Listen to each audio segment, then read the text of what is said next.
কিন্তু কি অবাক করা কাণ্ড, হঠাৎ করে এই ওহী আসার ধারাবাহিকতা আল্লাহ বন্ধ করে দিলেন।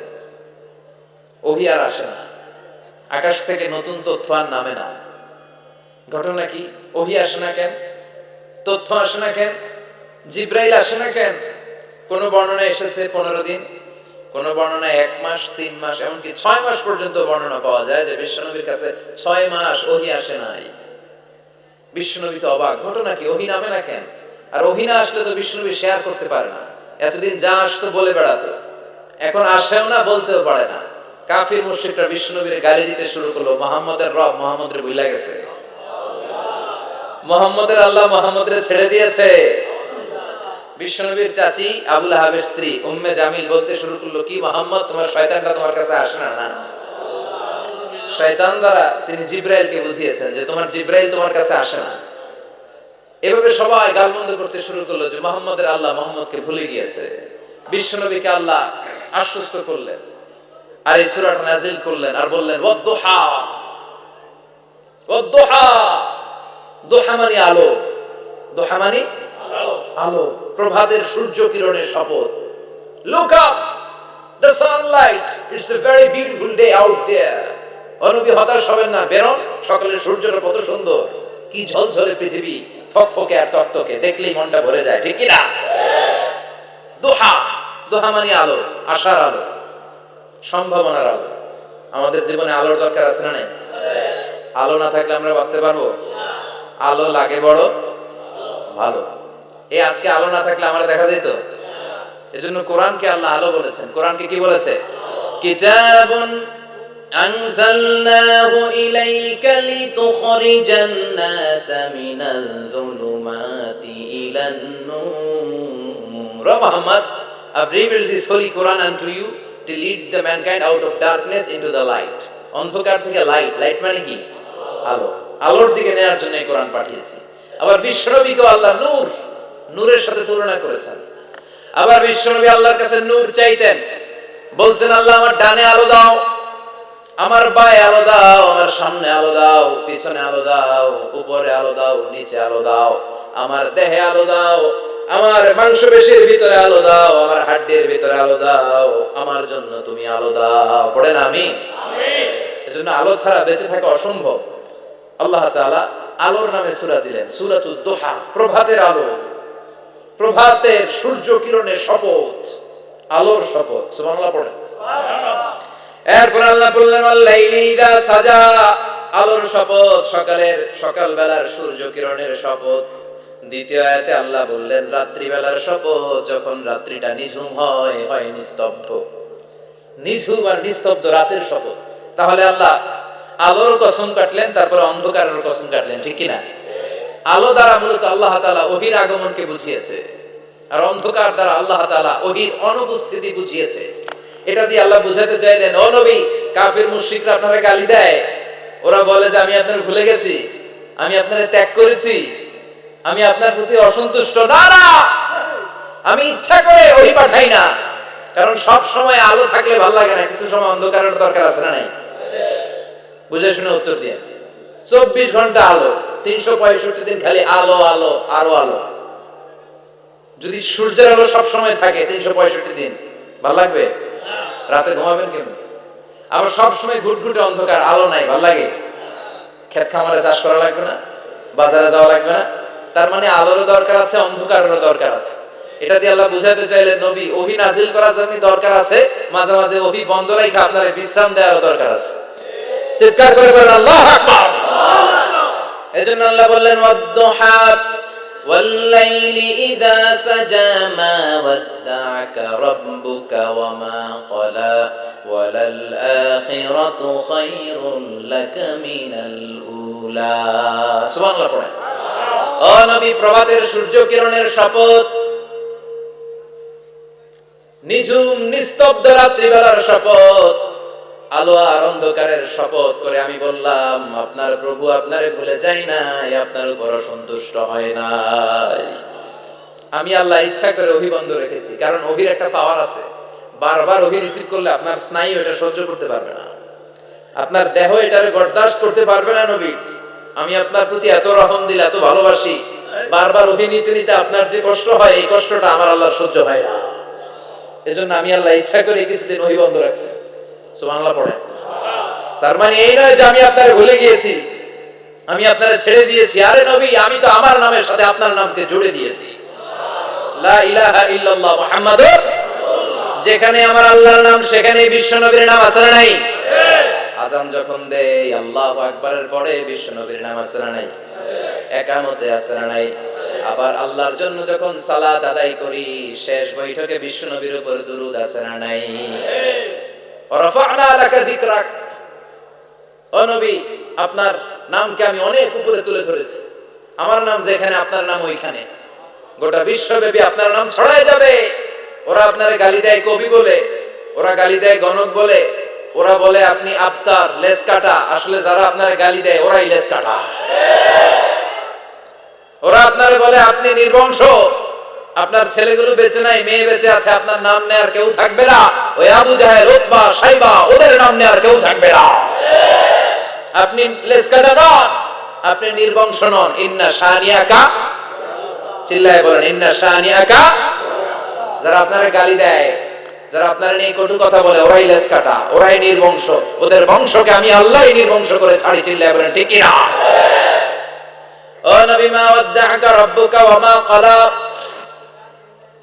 আপনার রব আপনারে পরিত্যাগ করে নাই, আপনারে ভুলে যায় নাই, আপনারে ছেড়ে দেয় নাই।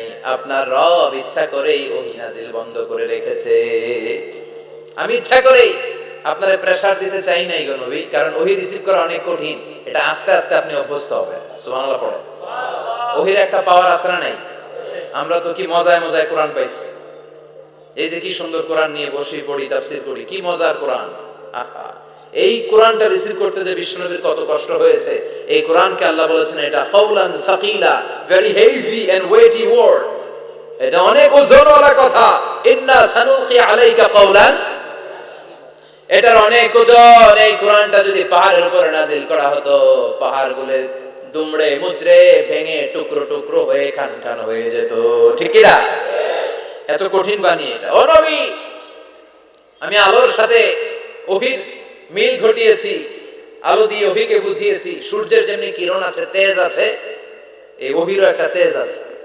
এই তেজ, এই কিরণ আপনি সবসময় সহ্য করতে পারবেন না। এজন্য আমি ইচ্ছা করে কিছুদিন ওহী নাজিল করা বন্ধ করে রেখেছি। সুবহানাল্লাহ পড়েন। ইচ্ছে করে আমি নাজিল করি নাই। সব সময় নাজিল হলে আপনার ভালো লাগতো না। বুখারীর বর্ণনা, আয়েশা বলতেন শীতের রাতে, কনকনে মাঘ মাসের শীতের রাতে যখন বিশ্বনবীর উপর কোরআনের আয়াত নাজিল হতো, বিশ্বনবী ঘেমে ঘেমে একাকার হয়ে যেতেন। হাত্তা লা ইয়াতাফাসসাদু জাবিনুহু আরাকান। বিশ্বনবীর দাড়ি আর থুতনি বেয়ে ঝরঝর করে পানি পড়তো। আমরা কম্বল গায়ে দিয়ে থাকি আর বিশ্বনবী ঘামে। সুবহানাল্লাহ বলেন না? এটা কাওলান সাকিলা, অনেক ওজনওয়ালা কথা। আবার বিশ্বনবী যখন উটের উপরে বসে থাকা অবস্থায় কোরআনের আয়াত নাজিল হতো, উটের বুকটা মুহূর্তের মধ্যে বালুর মধ্যে, জমিনের মধ্যে লেগে যেত। ঘোড়ায় চড়া অবস্থায় বিশ্বনবীর কাছে যখন কোরআন নাজিল হতো, ঘোড়ার পা গুলো মরুভূমির বালুতে দেবে যেত। মাঝে মাঝে বিশ্বনবী সাহাবাদের রানের উপরে, পায়ের উপরে মাথা দিয়ে শুয়ে পড়তেন, ক্লান্ত শ্রান্ত। যায়েদ বিন হারেসা, বিশ্বনবীর পালক পুত্র, তার পায়ের উপরে মাথা রেখে বিশ্বনবী একবার কথা বলতে বলতে ঘুমিয়ে পড়লেন। ঘন্টাখানিক ঘুমালেন। যায়েদ বিন হারেসা বলে, আমার কাছে তেমন কোনো কষ্টই হচ্ছে না, বিশ্বনবীর মাথাটা খুব বেশি ওজন মনে হচ্ছে না। ঘন্টাখানিক পর বিশ্বনবী চোখ খুললেন, আর খোলা মাত্রই ওনার উপর ওহী কোরআনের আয়াত নাজিল করতে শুরু করলো। কে? যায়েদ বিন হারেসা বলে, যখনই কোরআনের আয়াত নাজিল হতে শুরু করলো, আমার মনে হচ্ছে বিশ্বনবীর মাথাটা 50-60 কেজি ওজন বেড়ে গিয়েছে। বিশ্বনবীর মাথার ওজনে আমার পায়ের রান ফেটে যাবে, আমার পায়ের হাড়ি ফেটে যাবে, আমার পাটা ভেঙে খান খান হয়ে যাবে মনে হচ্ছিল। তার মানে কোরআনের আয়াত যখন নাজিল হয়, বিশ্বনবীর উপর একটা প্রেসার আছে না নাই? এইজন্য আল্লাহ বললেন, নবী আমি আপনার ভুলে যাই নাই। কাফেররা যেমনি আপনার গালি দেয় যে আমি আপনার ভুলে গিয়েছি, আপনার উপর আমি অসন্তুষ্ট, নেভার, অসম্ভব। আমি আপনার উপর কখনো অসন্তুষ্ট নই, বরং আমি ইচ্ছা করি আপনার উপর থেকে প্রেসার কমিয়ে দেওয়ার জন্য কয়েকদিন ইচ্ছা করে আপনার ছুটিতে রাখছি। সুবহানাল্লাহ পড়েন, যাতে করে আবার এনার্জি গায়ে নেয়ার পরে নতুন করে কোরআনের আয়াত রিসিভ করার জন্য আপনি সক্ষম হন। চিল্লায় পড়তে হবে আল্লাহু আকবার। এজন্য আল্লাহ বললেন, ওয়াদ-দুহা والليل إذا سجى ما ودعك ربك وما قلى وللآخرة خير لك من الأولى. এরপর আল্লাহ বললেন নবী وللآخرة خير لك من الأولى, and verily indeed the hereafter is far better for you than this dunya. এই দুনিয়ার চেয়ে আপনার জন্য আখিরাতটা অনেক দামি। খায়রুল লাকা মিনাল উলা, এই দুনিয়ার চেয়ে আখিরাতটা অনেক শ্রেষ্ঠ। এতে আল্লাহ বললেন দুনিয়ার চেয়ে আখিরাত শ্রেষ্ঠ, আর এক আয়াতে আল্লাহ বললেন দুনিয়ার চেয়ে আখিরাত হলো স্থায়ী, ঠিক কি না? বাল তুফিরুনাল হায়াতাদ দুনিয়া ওয়াল আখিরাতু খায়রুন ওয়া আবাকা। তোমরা দুনিয়ার জীবন নিয়ে পাগল পাড়া হয়ে থাকো, আল্লাহ বললেন দুনিয়ার জীবনের চাইতে আখিরাতের জীবন শ্রেষ্ঠ এবং স্থায়ী, ঠিক কি না? কার কথা? দুনিয়া স্থায়ী না আখিরাত স্থায়ী? দুনিয়া শ্রেষ্ঠ না আখিরাত শ্রেষ্ঠ? কিন্তু আমরা কোনটার পিছনে দৌড়াই? খালি দুনিয়া দুনিয়া। দুনিয়া কে মজা ले लो দুনিয়া তোমারই है, কিন্তু জান্নাত কে মজা ले लो জান্নাত তোমারই है, ওটা কয় না? আছে না নাই? দুনিয়ার পেছনে পাগল হয়ে আমরা পড়ে থাকি। এই দুনিয়ার জীবনটা একটা মায়াজাল, এটা একটা মরিচিকা। এই মরিচিকা, এই ধোঁকা, এই লালসা আর এই মায়াজালের পেছনে আমরা ছুটছি। ছুটতে ছুটতে হুট করে একবার কবরের ভিতরে ঢুকতে হবে, কথা বলেন, তখন আমাদের টনক নড়বে। এজন্য দুনিয়া মুমিনদের জন্য শ্রেষ্ঠ আর স্থায়ী জায়গা নয়। মুমিনের আসল জায়গা হচ্ছে আখিরাত। মুমিনের শান্তি আর কল্যাণের জায়গা হচ্ছে আখিরাত। জান্নাত হচ্ছে মুমিনের শেষ ঠিকানা। চিৎকার করে বলেন ঠিক কি না? সেটাই বিশ্বনবী বললেন, নবী কাফির মুশরিকদের কথা আপনি কান দিবেন না, ওদের কথায় হতাশ হবেন না, নিরাশ হবেন না, হাল ছাড়বেন না, ভরসা রাখবেন কার উপর? কারণ ওয়ালাল আখিরাতু খায়রুল লাকা মিনাল উলা, এই দুনিয়ার জীবন ক্ষণস্থায়ী জীবন, চিরকালীন জীবন হলো আখিরাত। নবীরে কিভাবে আশ্বাস দিতেছে দেখছেন, অ্যাসিউরেন্স করতেছে, কনফার্মেশন।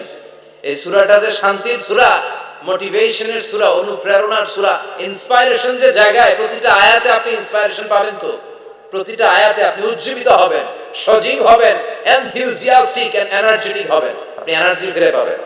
আলহামদুলিল্লাহ পড়েন। এরপর বিশ্বনবী আরো খুশি করার জন্য আল্লাহ বললেন ওয়ালা সাউফা ইউতিকা রাব্বুকা ফাতারদা, ও নবী অচিরে এমন এমন জিনিস আমি আপনারে দান করব, এগুলো পেয়ে আপনি খুশি হয়ে যাবে। কে বলে? কারে বলে? শুনতেছেন? বুঝতেছেন? কষ্ট হচ্ছে না তো? ওয়ালা সাউফা ইউতিকা রাব্বুকা ফাতারদা, অচিরেই এমন এমন জিনিস আমি আল্লাহ আপনারে দান করব। ওরা আপনারে গালি দেয়, ওদের কথা আপনার মন খারাপ, আপনি হতাশ, ভয় পাবেন না নবী, হতাশ হবেন না, নিরাশ হবেন না, আমার উপর ভরসা রাখেন না। এমন এমন জিনিস আমি আপনারে দেব, ফাতারদা, ওগুলো পেয়ে আপনি খুশি হয়ে যাবেন। সুবহানাল্লাহ পড়েন। আল্লাহর কাজই হলো বিশ্বনবীকে খুশি রাখা। Verily I'm going to give you something that will make you happy, এমন জিনিস আপনারে দেব নবী, আপনি খুশি হয়ে যাবেন। আল্লাহর কাজই হচ্ছে বিশ্বনবীকে খুশি রাখা। যেখানে বিশ্বনবীর মন খারাপ, ওইখানে বিশ্বনবীর আল্লাহ আছে না নাই? বিশ্বনবীর উপাধি দিয়েছেন আল্লাহ হাবিবুল্লাহ। কি দিয়েছে? আর সাইয়েদনা ইব্রাহিমের উপাধি খলিলুল্লাহ। দুইজনই আল্লাহর প্রিয়, দুইজনই উলুল আজমি মিনার রাসূল। কিন্তু খলিল মানেও বন্ধু, হাবিব মানেও বন্ধু। খলিল মানে এমন বন্ধু যেই বন্ধু আল্লাহরে খুশি করার জন্য কাজ করে, আর হাবিব মানে এমন বন্ধু যেই বন্ধুরে খুশি রাখার জন্য আল্লাহ নিজেই কাজ করে। কি শান, কি মান এই নবীর, আর ওই নবীরে গালি দেয়। এগুলো জাহান্নামের নরকীট আর পিতৃ পরিচয়হীন জারদ সন্তান। As a father, as a teacher, as a commander, as a lawgiver, as a lawmaker, as a reformer of the society, Muhammad is the Superman of the world. উনি সুপারম্যান, উনি অসাধারণ ব্যক্তিত্ব, unparalleled personality। ওনার জীবন নিয়ে পড়া শুরু করলে এটা শেষ হয় না। বিয়ন্ডলেস, বাউন্ডলেস, বটমলেস, এটা তলাবিহীন সাগর। বিশ্বনবীর জীবনী একটা সাগর, কিন্তু সাগরের কি নাই? সুবহানাল্লাহ কইবেন না? এই বিশ্বনবীর খুশি রাখা কার কাজ? যেখানে বিশ্বনবী হতাশ, যেখানে বিশ্বনবীর মন খারাপ, বিশ্বনবীর মন ভালো করে দেয় কে? এজন্য আল্লাহ বললেন ওয়ালা সাউফা ইউতিকা রাব্বুকা, অচিরেই আপনার রব আপনাকে এমন এমন জিনিস দান করবে নবী, এগুলো পেয়ে আপনি খুশি হয়ে যাবেন। কিভাবে নবী খুশি হয়েছে, কিভাবে নবীর আল্লাহ খুশি রাখবে, শুনবেন শুনবেন শুনবেন? দেখেন, খেয়াল করে বুঝতে হবে কিভাবে আল্লাহ তাআলা বিশ্বনবীকে খুশি করেন। দেখেন, বিশ্বনবীর প্রথম কোথায় খুশি করলেন? বিশ্বনবী মক্কার জমিনে দাওয়াতি কাজ যখন শুরু করলেন, তিনি দেখলেন বিশ্বনবী খুব ভালো অ্যানালাইসিস করতে পারতেন। তিনি মক্কার সোসাইটিটাকে, সমাজটাকে বিশ্লেষণ করে অ্যানালাইজ করে উনি দেখলেন যে এই মক্কায় দাওয়াতি কাজের একটা শক্ত অবস্থান নিতে হলে দুইজন লোকের একজন আমার চাই। সুবহানাল্লাহ পড়েন। কি বিশ্লেষণ শক্তি, কি চিন্তা শক্তি! উনি ঘেটে ফেললেন, উনি বুঝে ফেললেন সবাইকে দেখে যে দুইজনের একজন আমার সাথে না থাকলে আমার দাওয়াতি কাজ চালানো কষ্ট হয়ে যাবে। এজন্য গভীর রাতে তাহাজ্জুদের নামাজ শেষে আল্লাহর কাছে কেঁদে কেঁদে বিশ্বনবী দোয়া করে, আল্লাহুম্মা আইজ্জাল ইসলাম বি আহাব্বির রাজুলাইনি ইলাইক। আল্লাহ, দুইজন লোকের, যেই লোকটারে তোমার দরবারে মকবুল মনে হয়, ভালো লাগে, পছন্দ হয়, তাদের একজনকে ইসলামের ভেতরে ঢুকিয়ে দিয়ে ইসলামকে তুমি বিজয় দান করে দাও। ও আল্লাহ, দুইজনের একজনকে আমার চাই। একজন হলো আবি জাহাল ইবনে হিশাম, হিশামের বেটা আবু জাহাল, আও উমর ইবনে আল খাত্তাব, অথবা খাত্তাবের বেটা উমর। সুবহানাল্লাহ পড়ে। সাথে সাথে দোয়া কবুল করলো কে? আল্লাহ। কার জন্য করলো? নাকি আবু জাহেলের জন্য? আবু জাহেলের চোখের সামনে পর্দা ছিল, ও পর্দা সরায় না। ওর অন্তরে পর্দা, ও পর্দা উঠে সত্যটা দেখতে চায় না। এজন্য ওর জন্য গোটা বিশ্ববাসীর আছে ঘৃণা। ও যেখানে মারা গেছে, ওর যেখানে জন্মস্থান, ওইখানে সৌদি সরকার ল্যাট্রিন বানায় দিচ্ছে। ঘৃণার প্রতীক। ওইখানে তো অন্য কিছু বানাইতে পারতো, ল্যাট্রিন বানাইতে যাবে কেন? গোটা বিশ্বের মানুষ যায় যেন এটা ভরাই দিয়ে আসতে পারে। কথা বলেন। এই বেয়াদবটার জন্য আল্লাহ দোয়া কবুল করে নাই। ওমর ফারুক রাগী ছিলেন, কিন্তু সত্য প্রকাশে, সত্য গ্রহণে আপোষহীন। সত্য দেখলে উনি মেনে নিতেন। এটা জাহেলি যুগে ওনার মধ্যে এই গুণ ছিল। আল্লাহু আকবার। বিশ্বনবীকে দেখে দোয়া করে, আল্লাহ, মক্কার জমিনে এই দুইজনের একজন যদি কালেমা না পড়ে, মক্কার জমিনে দাওয়াতি কাজ চালিয়ে যাওয়া কঠিন হয়ে যাবে। হয় হিশামের বেটা আবু জাহেল কিংবা খাত্তাবের বেটা ওমরকে তুমি ইসলামে ঢোকাও। আল্লাহ ওমরের জন্য দোয়া কবুল করলেন। বিশ্বনবী তখনও বুঝতে পারেন এই দোয়াটা কার জন্য কবুল। হঠাৎ ওমরে ফারুক বিশাল একটা নাঙ্গা তলোয়ার নিয়ে বিশ্বনবীকে হত্যা করার জন্য ছুটে এলো। বিশ্বনবী তখন মক্কার আরকাম ইবনে দারুল আরকামের ঘরে সাফা পাহাড়ের পাদদেশে লুকিয়ে লুকিয়ে দাওয়াতি কাজ করতেন। আশেপাশে সাহাবীরা বসা। বিশ্বনবীর চাচা হামজা ইবনে আব্দুল মুত্তালিব বললেন, নবী তাড়াতাড়ি পালিয়ে যান, ওই যে দেখা যায় ওমর ফারুক তলোয়ার নিয়ে আপনারে মারতে আসছে।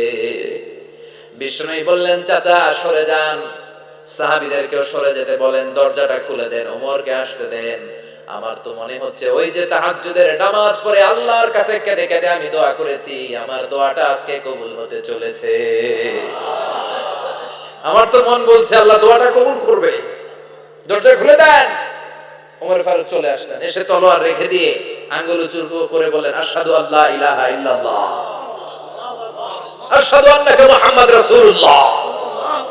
ঝিনুকের ভেতর লুকিয়ে থাকে যেমন মতি, ঝিনুকের ভেতর লুকিয়ে থাকে যেমন মতি, কালমা শাহাদাতে আছে আল্লাহর জ্যোতি, কালমা শাহাদাতে আছে আল্লাহর জ্যোতি। সুবহানাল্লাহ পড়েন। কি আল্লাহর জ্যোতি এসে ওমর ফারুকের হৃদয়টাকে নুরানি করে দিল। তিনি তলোয়ার রেখে ঘোষণা দিলেন, আশহাদু আল্লা ইলাহা ইল্লাল্লাহ ওয়া আশহাদু আন্নাকা মুহাম্মাদ আবদুল্লাহ ওয়া রাসূলুহু। বিশ্বনবী খুশি হয়ে গেলেন। ফাতারদা ওয়ালা সাউফা ইউতিকা রাব্বুকা ফাতারদা। ও নবী, অচিরে এমন এমন জিনিস একটার পর একটা আমি আপনারে দান করব, এগুলো পেয়ে আপনি খুশি হয়ে যাবেন গো নবী। আপনার অন্তরে দুঃখ, কষ্ট, হতাশা, আপসেট হওয়ার মানসিকতা, ফ্রাস্ট্রেশন কিছু আল্লাহ রাখবো না। ওয়ালা সাউফা ইউতিকা রাব্বুকা ফাতারদা। অচিরে এমন এমন জিনিস আমি আল্লাহ আপনারে দেব, আপনি খুশি হয়ে যাবেন। ওমর ফারুকের ইসলাম ধর্ম গ্রহণ করানোর মাধ্যমে বিশ্বনবীর মনটারে খুশি করে দিল কে? আল্লাহ। ফাতারদা। বিশ্বনবী খুশি হয়ে গেলেন। পাইছেন আল্লাহ কিভাবে বিশ্বনবীরে খুশি করে? সুবহানাল্লাহ পড়বেন না?